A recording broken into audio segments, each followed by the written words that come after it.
In April 1979, Johnny Green and the Baker finally located a suitable home for the band. It was a rehearsal space called Vanilla. It was a plain, bare room with a tiny stage, upstairs from a car repair garage on Costin Street. It was not far from where the Tate Modern is now. The place would later be called New Sounds. Photos of it are impossible to find. We had to walk in through the cars. It was like one of those factories where you'd go up the stairs and there's a room where the foreman sits. It was great because no one knew we were there. No one came unless they were invited. They'd found the new space, but the band was still down, disengaged with each other and consumed with the general sense of malaise. They adopted the old rehearsal schedule they'd been using for so long. Show up at 1 p.m., work till 10 p.m. every day of the week without exception. They kicked around to football in the afternoons to take a break and blow off steam. Mick was no longer doing cocaine, just smoking weed and drinking tea. All of them were now vegetarians. Everyone had settled into a nice flat or living situation, finally, and the atmosphere of creativity without Bernie hectoring them was refreshing. There was a high level of communication. People were talking about their own lives and circumstances. They were sharing ideas, records, experiences. Paul had learned to play his bass capably by this point.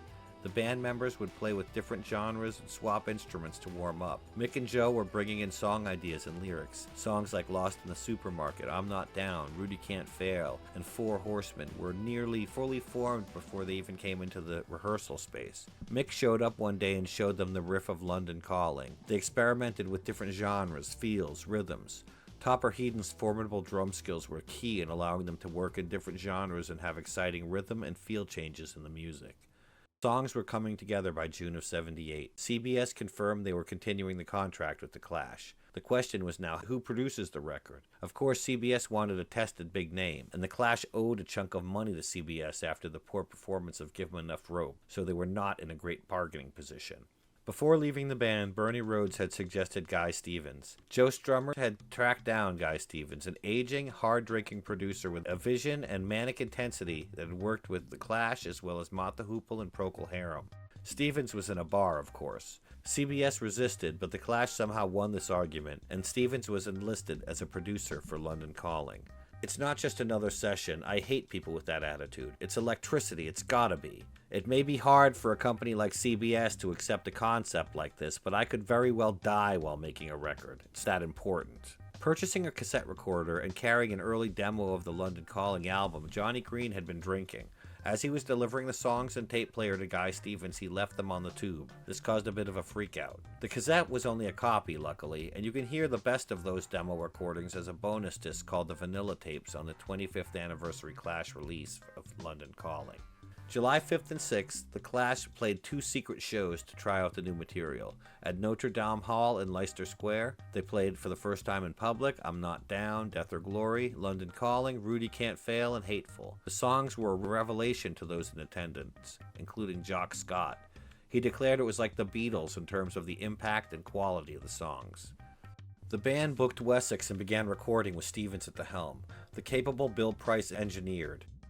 The first day, they warmed up with a song from Bob Dylan's soundtrack to Pat Garrett and Billy the Kid, and then they played an old favorite, Brand New Cadillac, by Vince Taylor and his Playboys. Paul enjoyed playing bass to that one. When they were done, Guy Stevens yelled, "That's a take."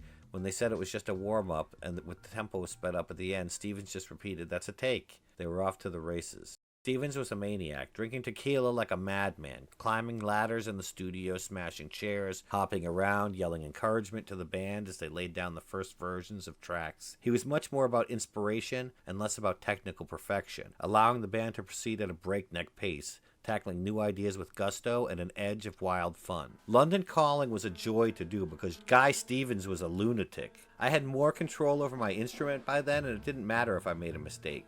Once the first tracks were recorded, one of those would be selected as the best track for the rhythm section. Any mistakes on those tracks would be fixed or overdrubbed on another track.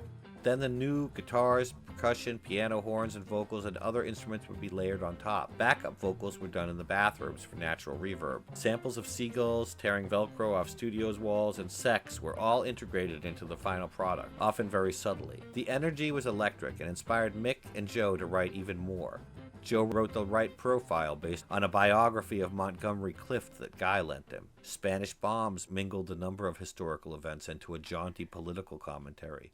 Wrong'em and Revolution Rock were two covers of reggae songs, of course changed up by The Clash to awesome impact. One day, Paul Simonon came in with a reggae bass line he'd been working on and lyrics to go with it. The Guns of Brixton superimposed the idea of the Harder They Come story into London. Encouraged by his bandmates, Paul would sing it. He labored over getting the bass line perfect. It was Paul's first song. Guy Stevens started showing up less, sometimes disappearing for a few days at a time. When he did show up, he was wasted from tequila and ran out of steam in a few hours. When he dumped a bottle of red wine on a brand new piano, causing 6,500 pounds of damage, it was a major concern for Bill Price and CBS both.